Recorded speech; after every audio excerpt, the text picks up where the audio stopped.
one day today. Thank you all for joining us. We are in the full swing of things. We have some really awesome guests to share today. We have someone who's going to be singing. We have people sharing their stories. This has been awesome. I got to say, just since starting this, less than 2 weeks ago, we've gotten over 40 people sign up. People who are passionate, people who are contributing to something bigger than themselves, and it's just so encouraging in these times. Like the beautiful things that people are up to, despite the uncertainty. And I think that speaks to a lot of what's possible, and when we as humans are willing to take responsibility for ourselves despite what's going on around the world. And I think it shows how much we are capable of despite uncertainty. And all three guests here to sharing are perfect examples of that. And I'd like to also introduce my co-host Matthew. How's it going, Matthew? Doing lovely, Abram. How about yourself? I'm doing well. It's another beautiful day. I'm excited to hear these guests. I wanted I think I might as well just let her start, because I'm really excited about this next guest. She's going to sing a song for us, and from what I've heard so far, amazing. So I really just want to. It's quite nice. So let's go ahead and bring her in. Helena. Not to live up to that pressure. Oh, we're so happy you're here with us, and you're here to share your gift. Thank you. This is an opportunity to just share with the world. I appreciate it. Absolutely. Well, we appreciate you sharing your gift with us. Yes, very, very much so. And I'm so looking forward to it. So the stage is yours, Helena. Hey, everyone. My name is Helena Redman. I'm originally from Sweden. And I guess according to my mom, I was singing before I even started speaking. So even though growing up, I was a pretty shy little girl, and I wasn't very comfortable or confident with my voice. I even used to say I'm not very good at it. There's a lot of things that I had to overcome, but throughout my life, the music and the singing always brought me in like a magnet, and it really just became sort of inevitable that that's what I was meant to do in this world, that that was my gift, that was what I was supposed to share. And the many times that I've tried to figure out what I'm going to do when I'm going to get a real job, I just don't, because singing is it for me. And I'm very grateful to be able to share that with everyone. So when this whole pandemic happened, I kind of went into a tailspin. So I'm not here to tell you all that I have it all together, that I have it all figured out. Not at all. It was a rough time. I couldn't sing out anymore. I didn't have a job anymore because everything just closed down. And I know a lot of people have experienced this disorienting situation. And it took me a while to figure it out. And I to this day, I have good days and I have days where I'm just not feeling very motivated or any of that. So I think initially it took me a while to figure it out. I was feeling all these different emotions. I was feeling anxious, stressed, just so much fear, and just overall like disorientation. And I realized after a few weeks that I was feeling shame about not having it all together. And I realized that a lot of people felt the same. When I started reaching out, we're all like trying to figure this thing out. And for me, I had to just stop feeling shame about it and just letting my feelings be. As an artist, that's my job, is to feel things, and then I can convey it to people through music.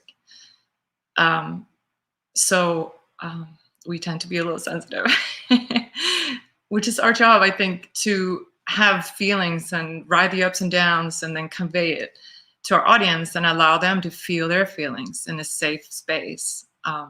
Essentially, we're holding space for people. I've realized, through my life that my singing is a complete love exchange with my audience. And all of a sudden, I didn't have an audience, and I had to figure out some other ways. So I've done some live streams, and I've been online. But yeah, I don't have it all figured out. But I'm here to say, and I wanted to just share that I figured out that I don't have to have it all together, and it's okay. We can all just together figure this out. And I knew I was going to cry. I'm a crier. And we shouldn't apologize for that either, because that's like a real thing. We shouldn't apologize for feeling. Feeling is part of being a full human and have a full human experience. And sadness can be beautiful, joy, all of it. I don't think there are any bad feelings. They're all just going to come and go. And if we stop white knuckling it, trying not to feel certain things, because we're busy just trying to avoid feeling, I end up feeling better when I just sit down and allow myself to feel whatever it is, and just kind of rub my chest and go, okay, I got you. It's okay. So I just wanted to share that because I am not here to try to rah. I don't have it all together.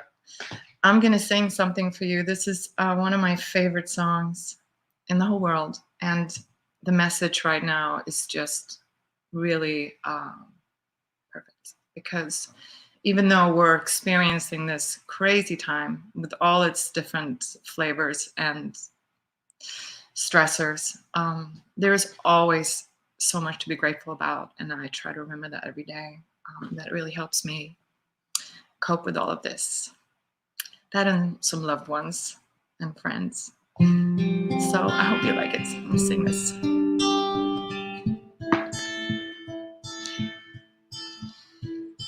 I see trees that are green, red roses too. I watch them bloom for me and you, and I think to myself,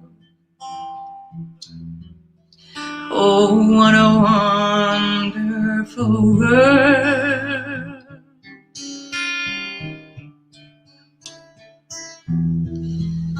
I see skies of blue, clouds of white, bright blessed days and dark sacred nights. And I think to myself, oh, what a wonderful world.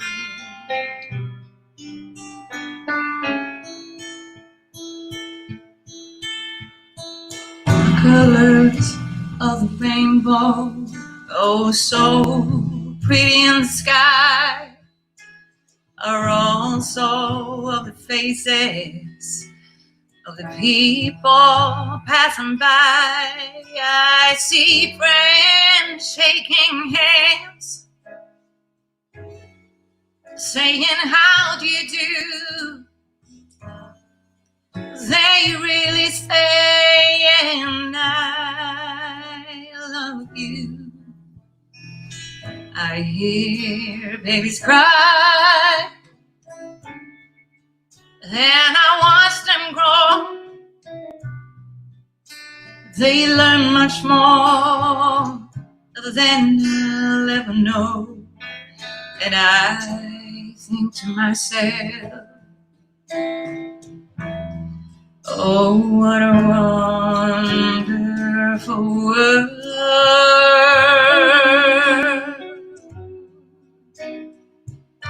I think to myself, oh, what a wonderful world. Oh,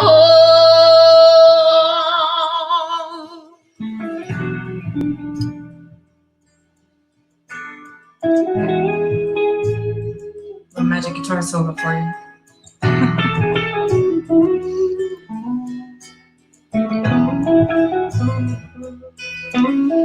I see friends shaking hands, saying how do you do. They really saying I love you. I see trees that are green, red roses too.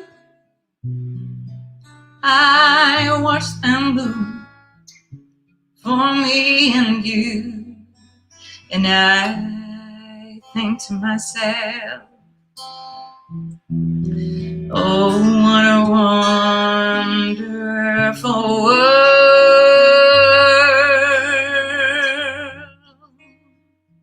I think to myself, ooh, what a wonderful world.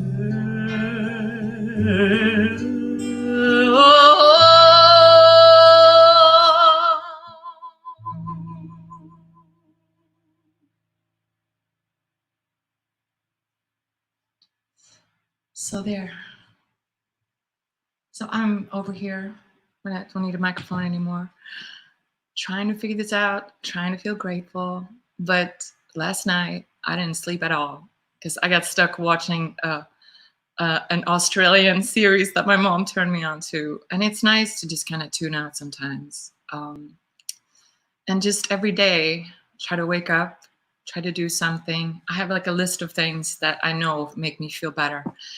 And it's helped me a lot. I've actually wrote some things down just to share with you guys. I try to meditate. I suck at it, but I try because it really helps. Yoga, stretching. I joined this dance party that I do. It's wonderful, fun, makes me feel joyful. And sometimes I cry, sometimes I laugh. It's a great outlet. I try to forgive myself for not having it all together. I forgive myself for not feeling all productive and like I have to conquer the world right now because I'm not there right now. I'm just not. I'm trying to just get through this. I try to connect with someone. I try to reach out and help other people. That makes me feel really good. I try to do that at least every day with someone. I have 3 children, so I do talk to them quite a bit. My oldest is having a baby and he's out of work, and so he's struggling. And so there's a lot of stuff going on for a lot of people. My best friend is a physical therapist. She's an essential worker. And she goes to work scared every day. So there's a lot. Another fun thing that I learned from a wonderful British creative, beautiful person, Jamie Cato, he showed me the hand on the heart, and then he does, and it makes me smile, it makes me laugh, and it just taking care of myself in the midst of all this. So yeah, that's my share, y'all.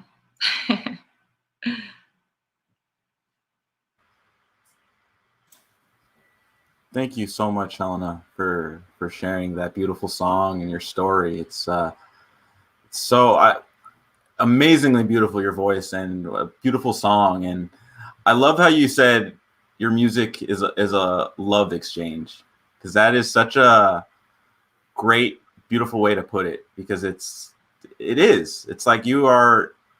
It's the ultimate expression of love. It's like. And whether you even speak the same language, it's like it really just points to humans can connect with music in a way that it's impossible to without music. You know, there's something about music that you can reach people, and it's. I really appreciate you singing, and that was so beautiful. What point did you realize that, or come to terms that music was a love exchange for you? I mean, I've known that for many years. Like, I've been a professional singer for 24 years now. And it was this inevitable pull that I kept doing all kinds of other things, but the music always sucked me in and pulled me like a magnet, and I just had to surrender. Yeah, I've been doing it a lot. I've been singing more and more, actually. And yeah, I go to work and I love on people. Like, I go in, even if I had a bad day, I get to go in And I feel like on top of the world at the end of the night because I was able, even if I spread joy to one person that night, that's it, you know, that's all it is. Right. And so I get so much out of that. The fact that I can uplift people. Even people come up to me all the time, say, "You made me cry," and I'm like, "Oh." And it's a good thing. Like it makes us feel. We all need to feel more. I think we feel stressed when we don't feel, and we're trying not to feel. At least that's the truth for me. And so, just let it out. Dance Absolutely. it. Well, Yeah. definitely feeling it. And looks like you have at least a few fans on Facebook. Do you know who this person is? That's my mama. Hey, mama. I've won the mommy lottery. She's the most amazing human being on the planet. She gave me her voice. She has a voice. She sings beautifully. Yeah. Yeah. Maybe we can get the two of you on to sing something. Yeah. Oh, she sings. I don't know if she sings very much anymore, but she does have a beautiful voice. Yeah, not professionally, but she was always singing to us when we were little. When I was little, I have a sister. Yeah. Something you just said earlier about, I leave every day feeling happy, reminded me of something a really good friend of mine once said. He's Kahuna Lomi Lomi. He's a massage therapist and Lomi Lomi specialist, which is Hawaiian. Yeah. And he said, I have worked with thousands of people and I have a 100% success rate. And of course, the very next question that anyone ever asks is, how do you know? And he just looks at him and goes, because I leave happy. And yeah, like that's it to me. Like, when we really connect, when we really share from ourselves, when I really share from myself, and like I can feel that resonance in the other person, I leave happy.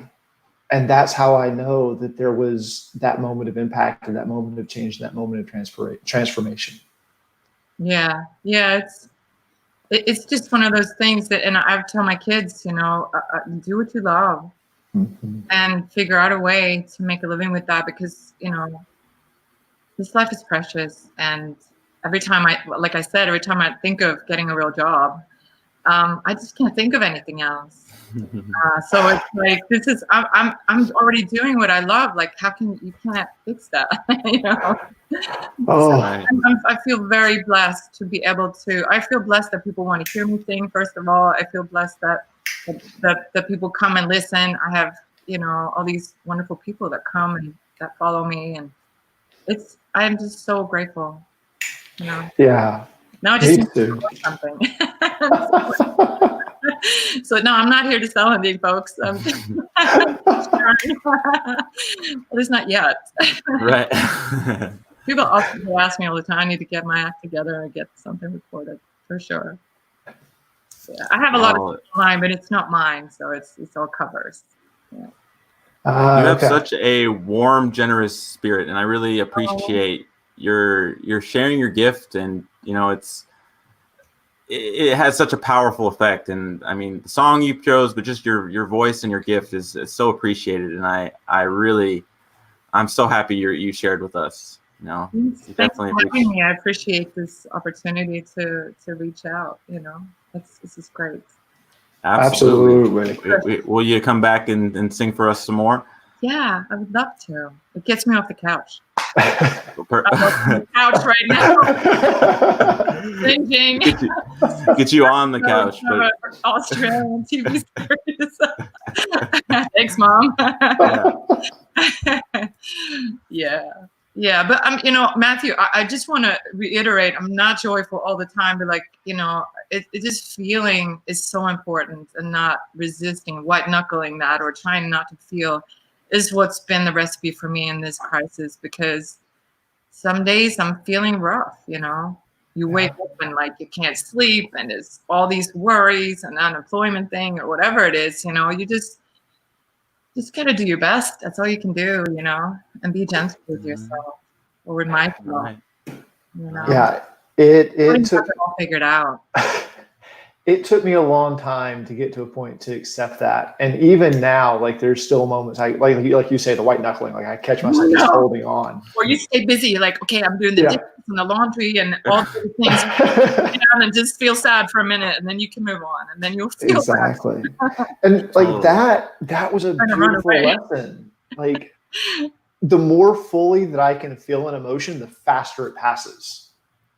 Yeah. And the more I hold on to it, the longer it lasts and the worse the suffering is. That's the thing. Yeah, like that's it. Like that's to me, that's suffering. It's like I'm holding on to something that doesn't need to be held on to anymore. No, you drive yourself crazy that way. And so much stress in your body that you hold. Right. Yeah. Right. Absolutely. And I feel like this new space and experience of the world, we're all kind of forced to look at ourselves in the mirror. And, like look at those things that maybe I have time to do this now, or like for myself, all things I've been putting off. I know. It goes both ways, because it's like on one hand there is a global pandemic, and it's okay to need rest and to need recalibrate and to need space, but at the same time there's an opportunity to really see yourself and see what's important. And that's where this came from. This whole virtual stage is, it's a space I see, including myself, how much I value community and how much I value connection. And when we're forced to be physically separate, what better opportunity is there for us to show up and bring something to the picnic that only we could uniquely bring. Yeah, thank you, Abram. This is beautiful. You created this, so yay for you. Oh, we really appreciate you sharing with us, and you're sharing your energy and your beautiful gift, and look forward to having you back. Yeah, I'd love to. I get some more songs. Perfect. Well, perfect. Next time I'll just come on and sing a few songs. That sounds great. That would be lovely. You're keeping us all wanting more, so it's perfect. Oh, well, that's thank you. Just forced me to practice a little bit. Confessions. Hey, it never stops. The practicing never stops. No, well, I'm really bad at it. So. No, well, we couldn't tell because it sounded amazing. I haven't sung like for 3 weeks. So yeah. I get it. Thank you so much for taking the time to share with us, and we look forward to having you back. I want to thank you, Helena, and we're going to move on to our next guest here. But real quick, I just wanted to say thank you again for everybody who's tuning in. If you guys would like, we encourage you and invite you to share with us, whether it's a song, a poem, a story. But if you want to get involved, if you want to share on the stage, go to the website. You can see it on the screen there. You can share. You can share like these amazing people who are sharing today. Share your gifts. You can volunteer and get involved. Help us in all the things and all the inner workings of the One Day movement. You also can make a financial contribution to help us keep our lights on. But yeah, this isn't possible without you guys. But thank you so much for watching. I'd now like to invite our next guest, who's going to be sharing, Justin Quesada. Justin, how's it going, Justin? There we go. How you doing, guys? To the stage. Doing good, Justin. How you doing? Doing well. So happy you're here to share with us. You're going to tell us a little bit about your story. Yeah. Well, first off, I want to thank Abraham, Matthew, and guests for having me here and allowing me to express myself. I really appreciate that, and it's an honor. Thank you. We're glad to hear, Justin. We're looking forward to hearing your story. Yeah. All right. Well, without further ado, the stage is yours, Justin. All right. Well, first off, my name is Justin Henry Rafael Quesada Iniguez. Justin as in Saint Justin Martyr, as in Justice. Henry as in King Henry. Quesada as in Quesada it shall be. Raphael, the Archangel of Healing. Iniguez, Aenai, Guess. Mendieta, Mandiety, Zuniga, Zulunaga. That's my name. Now, to introduce myself, well, first off, I am a yogi, but I don't really belong to any religion. But I honor customs to a certain extent. Now, in the sense of quarantine, where my journey actually began, it was around 2007. Now, this was training for what we're dealing with now today.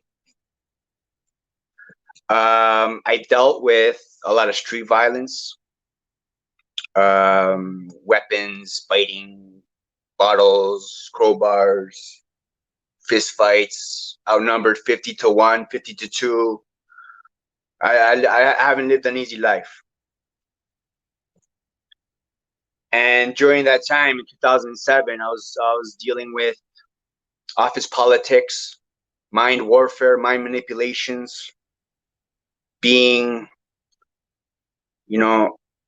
refused to go to the washroom, water, basic privileges. Sounds familiar today.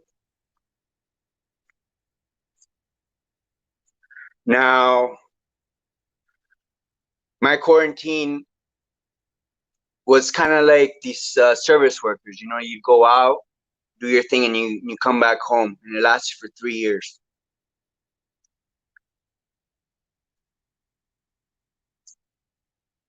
Due to the conditioning that was put upon me, I was conditioned diabolical thoughts and urges, such as rape, murder, mass killings, even to my family. And so even racism. But subconsciously, I knew that what I was feeling wasn't right. Like the easy way out would have been to kill myself.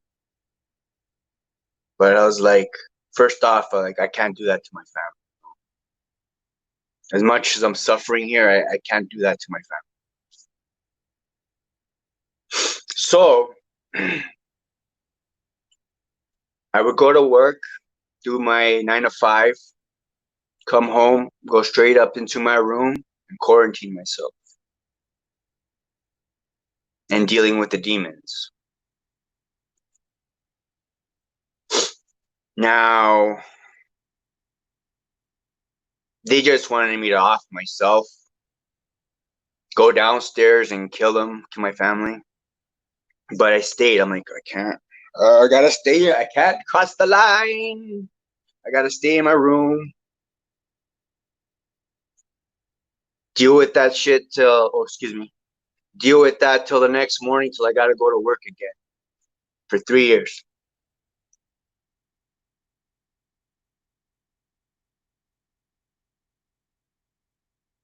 And then I had my awakening, which is just the beginning, my ego death.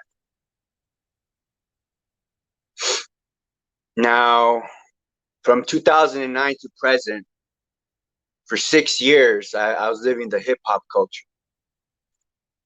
And I actually have my piece here, which is 3 of Swords. But I don't want this energy no more.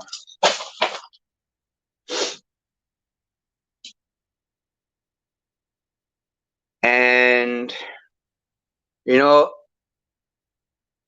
I have elders, like the keeper of the white buffalo headdress of the natives, representing the Americas. I'm the hugging saint, or the Hare Krishnas. And, for all sides, we have to have some serious discussions. Now, I supported, the Zulu Nation, Stress Street, whole bunch of hip hop acts and crews and stuff. But I was like, what am I gonna do, yo? Like, I'm not getting no recognition here. It's like, do I join the Brotherhood of Man, or do I keep following and walking my path. And out of desperation, I'm like, all right, the only way I'm gonna get to these people is to be processed through the system. And I got 5 minutes, so I'll make this quick. So long story short, you know, like I have my regalia, which is gone right now. But I went to a mall with a sword, like repping for the Sikhs. What's up? And I offered it in peace. And they smashed my head into the ground. That's the man for you. And it could all have been avoided if they were cool, you know what I mean, and represented or recognized knighthood when they see it. But long story short, I've been in and out of the hospital systems for the last 6 years, hospitalized 8 times, and I did some crazy shit, or excuse me, some crazy stuff. And this last year that happened, I was sort of set up by the hospital system. I started hearing voices and stuff, and I was dealing with dark lights, or dark rooms, bright lights, if you know what I mean. And the hospital system set me loose into the streets instead of sending me to a homeless shelter, because they were manipulating me to do crazy stuff. And I can elaborate it, like, I only got like 3 minutes, but it's too much to elaborate here. But I painted the town red, pretty much. I'm like, I had enough. I was up to here. No more. That's it. That's it. And my life is at risk right now. You know, it's in jeopardy. But in my mind, like, I was in quarantine for another year. But I would go to work, you know, do my hustle, make my money. But when I come home, I would just reflect. I'm like, and the thing is, it's like, what I realized, I'm like, I'm innocent in this, man. I was manipulated in this, just like we all are, good and bad. Good and bad, we're all manipulated. And to find your innocence with whatever situation you're in, maybe rape, maybe murder, maybe stealing, maybe whatever, just to know that you were set up for that. It may not seem like it, but you were.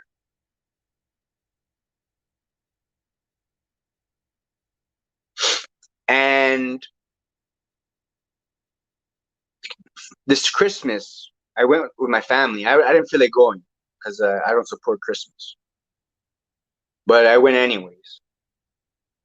And I was interacting with my nephews and stuff, and like, and Helena, you know, the music, like, you know, I'm inspired, you know. And they're playing Jingle Bells on the keyboard. I was like amazed. I'm like, what? How, you're 9 and you're doing this? I'm like, I can do it too. So then after I got into this thing of like, you know, practicing guitar, doing voice lessons, dancing, yoga, and, you know, crafts, and, you know, like tapping into my nature, which is what we all need to do in order to uplift ourselves, and, you know, under the stars, under astrology, and under, we all know the good stuff, right? But it's like actually being in tune. Now, like I was telling Matt, like these last 2 days I had to take a break because we're dealing with some heavy things, man. It's like one thing I don't understand is Donald Trump is saying, you know, we got to keep the meat factories open, but why aren't these animals getting the corona if it came from an animal?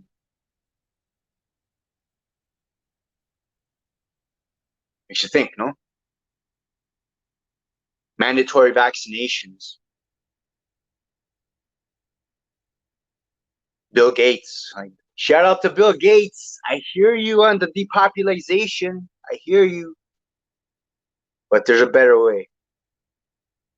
There's a better way. Man. But the time of quarantine it's important to reflect inside in oneself. And the thing is, it's like we all have our different consciousnesses. We're all dealt different hands. But it's through our collective experiences that we can develop like being empathetic. But there's just some people that don't have that. Just don't have that. And that's what got me contemplating, because it's like the powers that be, they don't got no empathy. So to start a conversation in this crazy world we're living, and we know history repeats itself. You know, like I call for like knights and knighties of the round table. Because the thing is, it's like one voice isn't enough. We need a unit. And I have many stories and perspectives that'll keep entertained for days and weeks and months and years. But within this 15 minutes, which I think I'm almost up to a 25, 35, I'm up. My time, I don't want to take too much time of your time, but like Neil deGrasse Tyson says, leave him wanting more. All right, guys, you guys can cue me back in, or if you want to have a discussion, you can do that.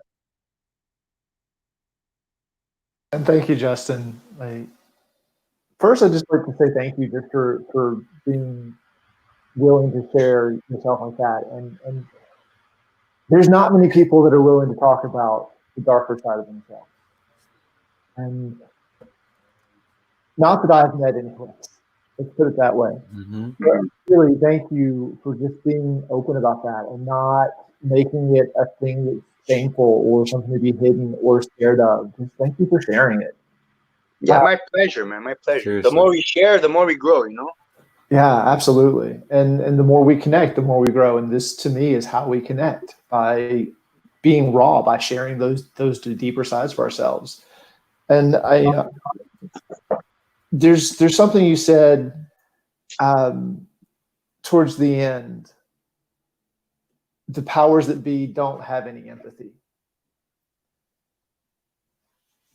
I feel like I resonate with that personally. I do. Like, I don't know if it's true for all of them, but that's the way it really does seem to me right now. And I'd like to ask, like, from your journey, okay, where did you come into your own empathy? Like, hearing some of those places that you were, those really dark places, where did empathy start showing up for you in your life? I was born with it. And it was always like you were always connected to it. It was always there. So like, even in those dark moments, you could still feel it. For sure, it's part of like, from my perspective, it's part of DNA lineage. Like, I'm a descendant of King Solomon, and you know what I mean. It's like people say that all the time, but the thing is, it's like, to understand that question, you have to people have to like really understand my life story. And the thing is, it's like being born, like I'm a twin moon baby, right? So what that means is that I was supposed to have a twin, but the fetus came out of my mom and it passed away. So pretty much I've been missing my partner in crime all my life, right? But the thing is, it's like the way I was raised was to be an example of Jesus Christ. You know, like the golden rule: treat people the way you want to be treated. Sharing is caring, and not wanting to fight, but being forced to fight. You know what I mean? And like Krishna. And it was always in me, but because of the conditioning that was put upon me, I lost it. But it was still there. It was like a flicker of light in like an abyss of a cave. And the only thing that kept me going, like during those 3 years that I mentioned, was like the flawed love of my parents. I'm like, even though they're messed up, like I can't kill myself. I'm like that. I had empathy for myself in that sense. I'm like, I can't do it. I'm like, I had empathy for them, and I had empathy for myself. And the thing is too is like when I was going through those times, I found more empathy through art. I have a tattoo, right? And I obsessed over this for like 2 years, and it's what kept me going. Like art saves lives, and like Helena, I appreciate your singing. Abraham, appreciate you as a musician, as an artist. You know what I mean? And it saves lives, even though like people may be like numb to the message or numb to the vibrations. Like I have a guitar over there, and I'm not really that good, but just plucking away feeds my soul. You know what I mean? And just having that empathy for self, in the sense of to better oneself, to learn about oneself, to know thyself. One's empathy, it gets knocked down, don't get me wrong, but we're all dealt different hands. And like the thing is, I live with my folks, right? And I'm fortunate to have space in my room where I can like dwell in my stuff. But there are times when I gotta go out into the streets and hustle and make my money. But you know what I mean? It's like for example, like I'm not a single mom with kids, but I can relate to that. Like I feel like I'm a parent to, just so you guys may feel the same, like a parent to the world.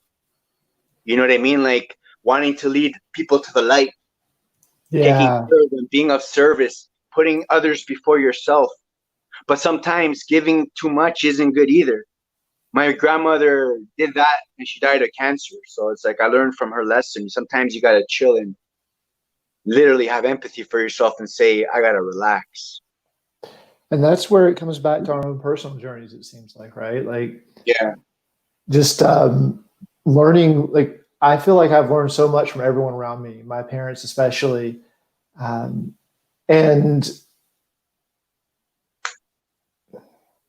like that journey you mentioned of how all of this was put into you, I feel like that's a pretty universal thing. No, we all. Can you elaborate? Well, okay, so like just in my own experience, I am still working through what actually feels appropriate to me, and there's a much deeper sense of what that is, because that's beyond any mental concept. That's beyond just emotions. That there's this deeper knowing that in those quiet places I can start to feel.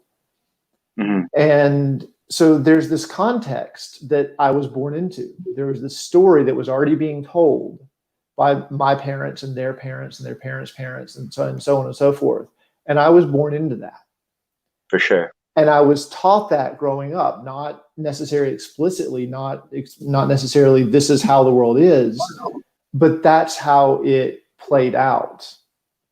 And so as I'm growing up, I'm taking on all of these lessons that all these other people are telling me. And not once was I ever given the invitation to question or ask myself, is this really the way it feels like the world is? Or is this just what other people think the world is?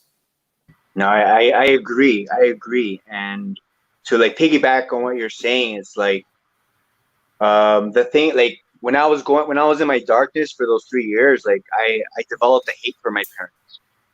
Like I blamed them for like you're saying, like people teach you lessons and they feed you like their dogmas, and it's like what they did was they said they let go of a lamb into a wolf's den. You know what I mean? It's like, like I guess growing up Catholic and like being an example of Christ, like as a youngin, and even now, it was like they didn't like set me up for like how to protect myself or to stand up for myself. I had to learn that from my friends. You know what I mean? And like I hated them for it. I'm like, you guys fucking set me up for this shit. Like, how can you like? I like it boils my blood, but at the same time, I understand their innocence. You know what I mean? And understanding, Yeah. you know what I mean? Like, it's not their fault. That's how they were raised. But also, I have to say, there are third parties that come into play with how they raise their children. You know what I'm saying? It is a whole sphere of influence that happens, and we're running short on time. I would love to like really dive into this and get into it more with you. Maybe I'll bring you back for a deep dive at some point so we can. Yeah. But Yeah. like I absolutely feel that, and I hope we can actually continue that conversation later on. Yeah, Yeah, I really bro. appreciate you sharing everything, Justin, that you just shared. And it does take a lot of courage to face yourself, like, and to share your story. And one thing that stood out to me is, you know, there is a better way, and also what you were saying about art. And that's kind of, for me, art, the only purpose of art, whether we know it consciously or just subconsciously, is to point us to beauty and to wonder that we don't even know is there. It's to point us to the beauty that we can't even, that we're not even looking for until it captured us. You're like, whoa, I didn't even know. And it like changes our entire experience of reality. It's like, whoa, I didn't even know beauty was possible in this space. I didn't even know sound or words or portraits could make me feel like these emotions that I didn't even know I had. And ultimately it's that it points us to ourselves. It points us to, you know, what's possible when we break out of that story that we've inherited in our culture, in our circumstance, in our you know, the things that aren't us, but we grow up into. But I really appreciate your courage and sharing, and I'm so grateful that you're able to share your message, because I'm sure you've really reached a lot of people just by sharing your story. So I acknowledge you for contributing to something bigger than yourself. I hope so. It's like I've been at this since 2009. You know what I mean? And it's like on my old YouTube channel, I only had 100 subscribers. You know what I mean? Like I know my value. I know what I have to offer. But like I'm talking about the powers that be. You know what I mean? Like censoring me. And like the thing is, like I can go on like we can have long discussions about past lives, current lives, and perspective sharing. And the thing is, it's like what I realized is that in consciousness, it's like we're our own, I guess,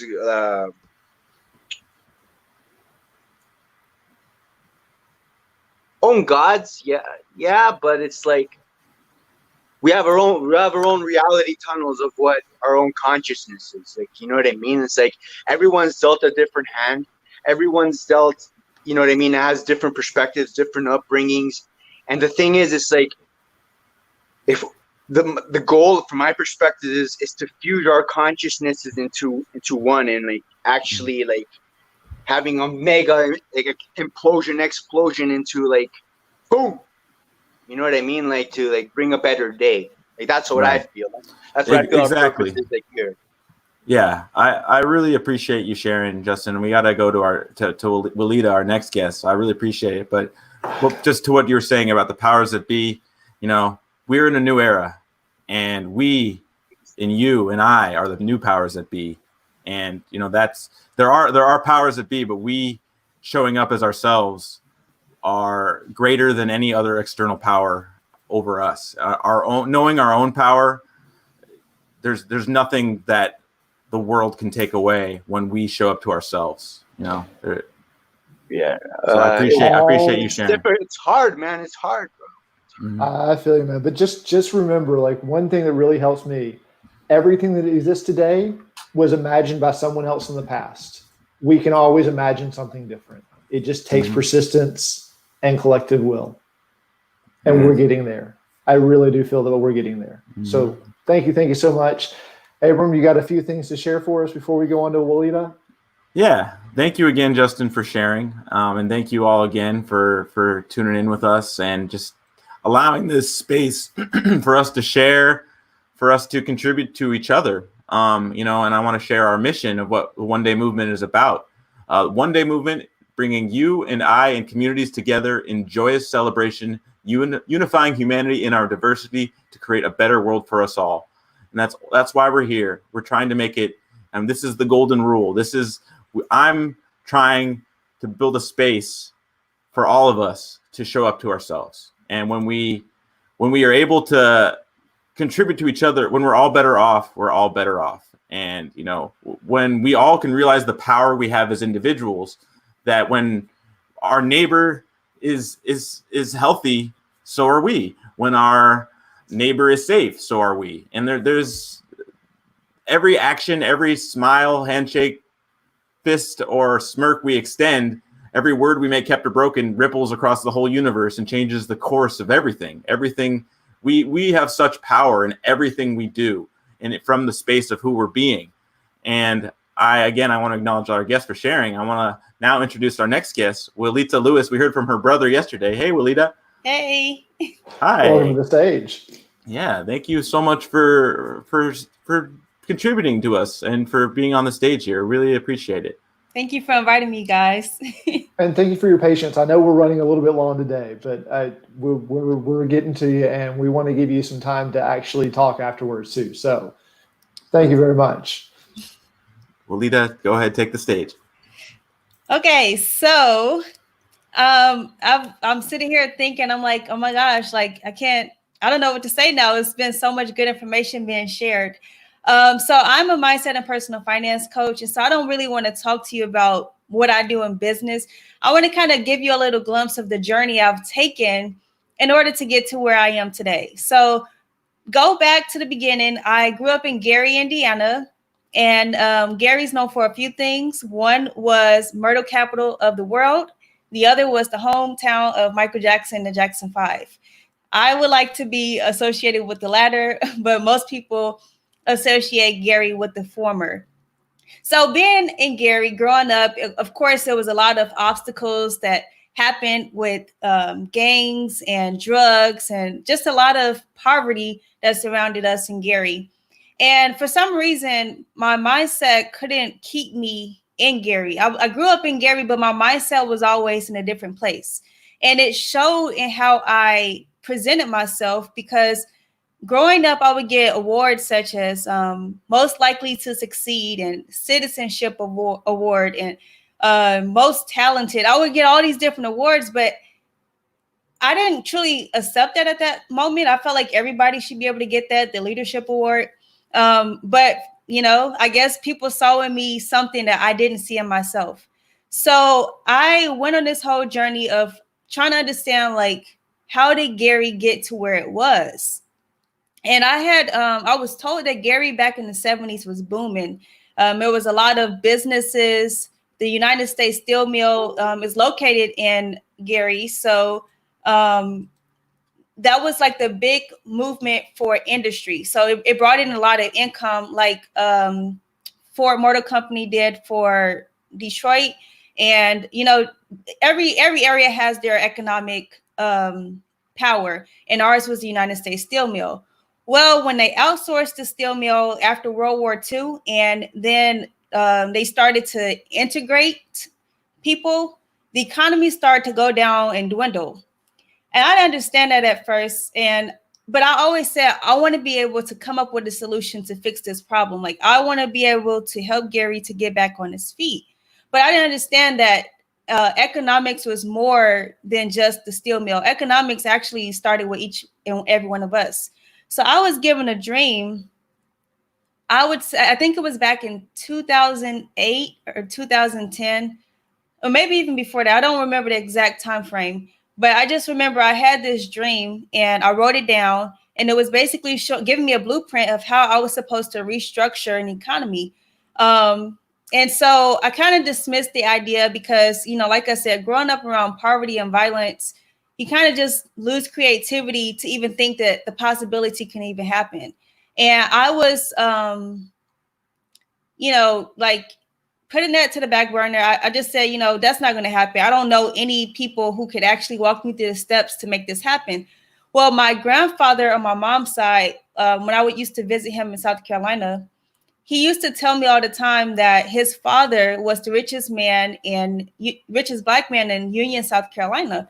And I thought that was pretty relieving because I'm like, I didn't know I had entrepreneurs in my family. And I don't know why I was given this vision. And I don't know why I was always so interested in learning about economics and money. But it happened to be that way, that it was in my DNA that my great grandfather had those same attributes. And then my grandfather on my dad's side was a businessman. He would always talk to me about different things that he did in business. So I learned to realize that I wasn't weird and awkward for having these thoughts, and that this dream could actually be a possibility. But even still, I'm like, who would take advice from somebody from Gary, Indiana? So again, I dismissed the idea and I went a whole separate route, which was I entered into health sciences. So I became an expert in the health sciences. And then I also became later on an expert in money. And I remember I went to this business conference and I went to this business conference because at this point, again, I remember this dream about money, but I'm like, again, pushing that to the back burner. So I'm at this conference and the business coach, she says, hey, look, you all have business plans, but some of you have a business plan that you have been pushing to the back burner that you need to actually get started. Well, I went to this business conference because I was trying to start a business and opening up rehabilitation centers to help people with their therapy. But she said, I know that you want to do something, but there's something that you really, really should be doing. And I'm like, God, is she talking to me? Like, how does she know about this dream that I had? So I entertained at that conference the idea of finally figuring out how to get started a business with helping people with their money. And it was a lot to take in, but I figured it all out. But leading up to that point, I had a lot of fear because I always worried, like, what could go wrong? And so I finally came up with a strategy that worked for me throughout my journey leading up to entrepreneurship and also while being an entrepreneur. Number one, I had to get clear on myself and I had to write down what are my fears. And I wrote down all of my fears. And I do this every time as a practice. And even right now with the coronavirus and the economics of what we're witnessing right now, I had to write down what are my fears. After I write these fears down, the next step I do is I ask myself, are these fears realistic or are they likely to happen? For 90% of the time that I write a fear down, it's usually likely to happen, but it's not an actual possibility, like it's absolutely going to happen. So then I'm like, okay, I had to think about all the events in my life that happened that led me up to this point that I overcame, that I had fear about, that I actually overcame. And so here's a few of the examples that I want to share with you real quick, because I know I'm losing a lot of time. I want to share with you guys to kind of give you an idea of how I overcame fear leading up to the point where I am now. So one of the things that happened was let's put it this way. When I was in high school, going into college, I was very fearful about my future. I had no idea what to expect. I was supposed to go to school because I was on a track scholarship, but I ended up getting injured. So now I was fearful that all my scholarships would leave and I was going to have to be stuck paying this high bill for tuition and not even have a school to go to. And so I literally prayed that night. That day I prayed really, really hard because I'm like, God, what am I supposed to do with my life? Like, what exactly am I supposed to do? Well, the next morning, it was literally clear as day. Like my mom comes into the room and she says, hey, the track coach from Purdue called and asked if you could come and walk on the team. And I'm like, seriously? And she says, and you have a 4-year scholarship that's not track related that would pay for you to go to school for the next 4 years. And so it was clear that I was going to go to college and that I was going to go to college at Purdue. So that kind of alleviated that fear. And then, so now I'm at Purdue and then I'm trying to determine what am I going to do in terms of a career? And just to kind of shorten the story, I ended up trying out to be in the field of athletic training, which is basically doing the therapy and the prevention for athletes and athletic injuries. So as an athlete at Purdue, I decided, at this point, my body is taking a hit. I should just stop, see what I can do. So I signed up for this course, this major, my second year of college. But the likelihood of me getting selected was like very small because they only take 12 people a year for this major. And the stakes were really high for me because if I didn't get in, that's 2 years of tuition money that I was not going to have. And so literally the day before I got selected, or the day before selections, I was about to quit because I was fearing not getting accepted. And so I talked to my mom. She says, look, one of two things are going to happen. You're either going to get accepted or you're not. If you don't get accepted, there's always other majors you can do. If you get accepted, then you're in. And so I kind of took that angle. And literally the next day I got the letter of acceptance. And so I almost gave up literally at the door of success. Moving forward, when I graduated from college, I said, I really want to live in Dallas. I want to live in Dallas, Alexandria, Virginia, or Charleston, South Carolina. But it just seemed like the doors weren't opening for me to be able to live in either of those cities. And so I decided, maybe I'll just give up on that and live abroad. So I started applying for schools abroad because I said maybe I'll have a better chance there. I got accepted into the #1 school in Australia and the #1 health science school in Nuremberg, Germany. And so it kind of boosted my confidence that the fear of my future is not real. It's all likely to happen, but it's all not real because I'm now seeing doors starting to open. And so, later on, 2 years later, to be exact, from the point I graduated, I got accepted. I received a phone call to come to Dallas for a job interview. And so at this point, I'm thinking, the fear again, I'm not going to get this job. And so my grandfather at the time when he was alive, he said, look, if you don't know you're going to get this job, don't go. Just don't even waste your time or theirs. Just don't go. And so that really bothered me that he told me that. And so I decided, you know what, I'm going to go on a one-way ticket on a mega bus to Dallas with one luggage to try to see what's going to happen. I get to Dallas, I get the job on the spot.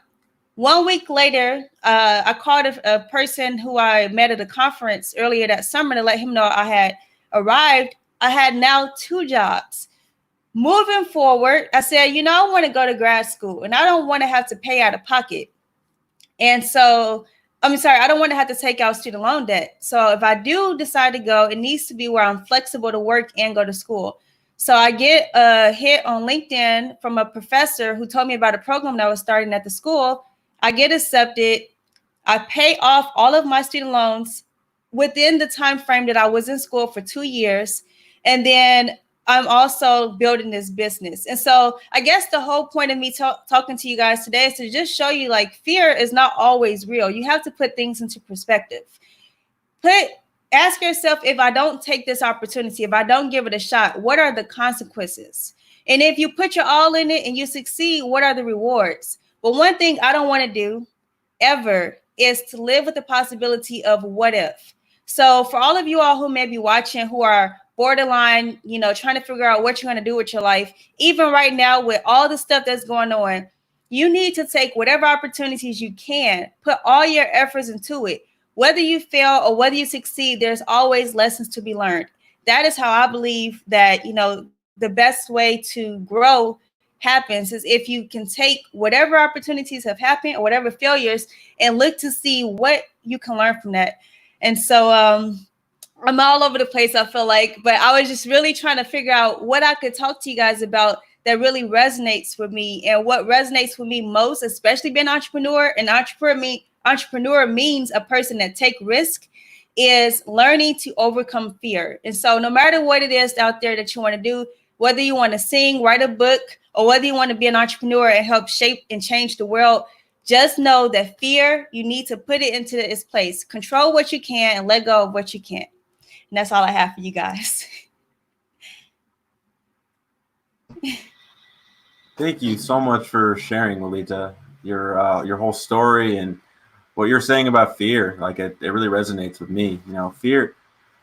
I mean, it's funny. Fear. It's very counterintuitive, but fear is when we allow it to be, it's our greatest teacher. You know, fear is not only something that points to something that we need to face, but it gives us an opportunity to replace it with, you know. And most of the time, in my own experience, every time I have a fear, it's inauthentic. It's, you know, there's that little voice in my head that just says, like, be afraid, don't take action. People are going to think you're weird. People are going to not like you, and, you know, or whatever it may be.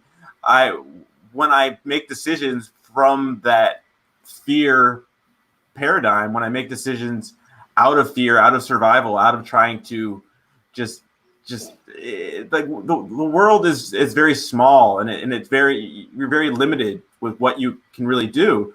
And when we see fear as something that right now I can see this fear and I can face it, and I can kind of, it's in transcending our fears, the most beautiful things in life happens. You know, it's like our fears can be a wall and they can stop us from taking action, but whether we fail or succeed, however we define that, when we face our fear, it opens up a whole new possibility that we would have not seen if we hadn't have faced it. And I think it's beautiful how you put it, and it's so awesome. What made you realize fear? Like what made you realize that conversation with fear, like that you had had power over your own fear? Well, what really made me realize I had that power is, like, I really did like an assessment of everything in my life that I was ever afraid of, and what was the results of what happened by me either not taking action or me taking action. And I realized that a lot of the times that I didn't take action, I still live with the what if. And it bothers me like that. That's a feeling I don't think anybody should carry with themselves, is the possibility of what if. Then I looked at all the things that I've tried. And even though I was super afraid to do, I gave it a shot. And the results were just amazing. Because like I told you guys, even track, the very first time I ran, I was scared out of my mind. Like, I was like so scared. And I won that race by a long shot. Like, I beat people by 30 meters. And I had no idea I was going to win that race. But it was just, the fear was so heavy. But it propelled me to move forward and actually, you know, give it a shot and see what happens. So when I just reassessed my entire life and like put on a timeline of all those things, I realized for majority of the time, there is a solution, and there is something on the other side of that fear that I just need to try to push myself to get to. Very, very well said. You know, fear is a compass for us to know what to, like, the more afraid we are, and the more burdened by a fear, the more that's for me, that's the direction I have to head, you know. And it's facing that which beautiful things come out of, even though it feels like it's the end of the world, maybe. Yep. I try to stay away from comfort. Like, if things seem too comfortable, it means that's the danger. If it makes me feel really uncomfortable, it's like, okay, why am I feeling so uncomfortable about this? Maybe I really need to see what is it that's trying to keep me from experiencing what's on the other side. Right. Yeah, exactly. If you're really comfortable, you're not fully living. How many times have I told you, Abram, that that seems really scary? Okay, I guess I better do it. Yeah. Absolutely. And more times than I could probably count. Yeah. I just like to point something out really quick. I've loved how this has flowed today. You know, like Helena talking about not holding on to emotions and allowing yourself to feel, and just being there, and then that flowing into Justin, and just him just being really blunt and honest about everything he was feeling, and not letting his shame hold him back, and coming back into this place. And you know, coming into all the stories that we have learned growing up that have created these fears and shaped these fears. And, you know, just listening to you, Willita, like talking about how there were so many things that you had been taught or told that said, no, this isn't going to be a good idea. And then you question that and you do it anyways, and it turns out to be the best idea you ever had. and it just goes on and on and on. So I really appreciated that flow today. I just wanted to pull some attention to it for a second. Thank you so much for being willing to share your story and encouraging words and support and just being vulnerable. Really means a lot, and it's it really moves me, and I know it moves other people too, and who are listening and watching in now live or later. It's really powerful. And actually, there is one question I have for you really quick. Okay. In your experiences of overcoming fear, has trust and or faith become kind of an experience? And if so, what is it that you're trusting in? Definitely faith. I believe in God. And so it was a point in my life when I didn't. And so I guess when I got to that bridge from when I didn't believe to the point to where I started to believe, to have faith, that's when I felt like the results started to really show. Is that that bridge was I crossed that bridge, and from there it's like I'm walking blindly, but I have a direction at the same time. So faith has really helped me to overcome all the fears that I do have, because like I said, I don't know where I'm going, but I know I'm not going to be led to a place of uncertainty. Yeah, I get that. I had to ask because that's been a common theme in my journey as well. And I don't feel it's important so much the story that I'm trusting in, or the story that the person is trusting in, whether it be Christian or Buddhist or whatever. It just does that story resonate with me. Like when I hold that, does it feel expansive or constricting? Right? Yeah, no, I think faith is universal.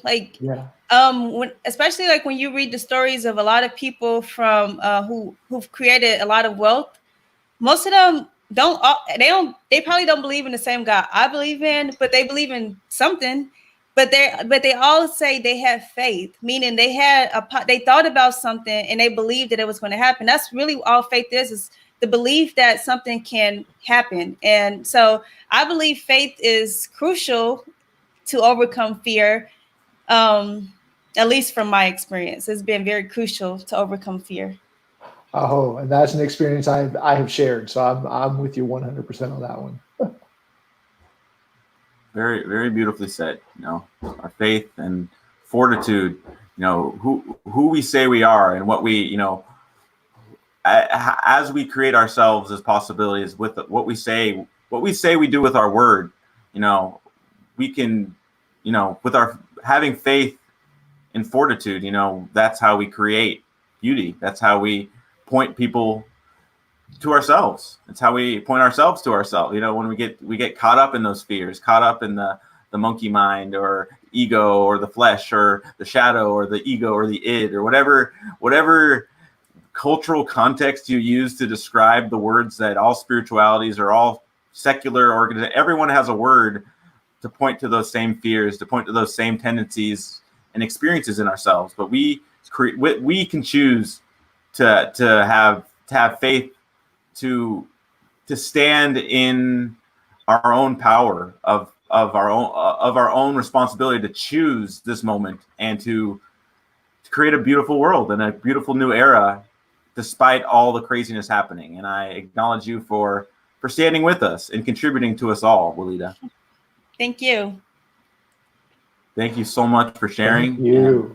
And thank you again to all of our guests for sharing with us. I really want to just say really thank you, because this has been an amazing experience for me. It's really been transformative. Just people being willing to share and to be vulnerable is really what, it makes us all open up and see that we're all, not only that we're all human, but we all have something to contribute to each other.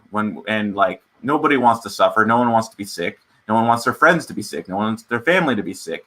And, when we follow that chain, we can all be well. We can all be better off when we contribute to ourselves and to each other. And, Well, and I'll share our vision. You know, the vision of the One Day movement is humanity rising in a connected world with each person's unique contributions being valued and magnified through a higher level of collaboration, producing unprecedented new realms of possibility. And that's what we're doing. One story at a time, one share at a time, one song at a time, one beautiful human just sharing who they really are. Not their thoughts, not their emotions, just true, authentic humanity. And that's where we're trying to make this space. It's just we want you. We want you. We don't want your ideas of what may or may not happen, or we want to know who you are, because underneath all the story, underneath all the noise and the fog and the conversations of separateness in the world, we all have something beautiful that underlies us and who we are. And I just want to thank everybody for watching, and I want to thank all of our guests again for contributing to us. And this has been an amazing experience. So thank you all again for being a part of this. Guys, it's been a pleasure. I just want to echo everything Abram said. Ditto. All I have to say, just ditto. Well, thank you all again. We'll see you at the same time tomorrow, Thursday at 4 p.m. Central. We've got 3 more guests. And again, I encourage you and invite you, if you'd like to share on our stage, please go to onedaymvmt.org, and you can find out all the kinds of ways to contribute. But to our guests again, thank you. To all of our amazing people watching, thank you guys. We'll see you next time. Thank you all. Thanks. Thanks.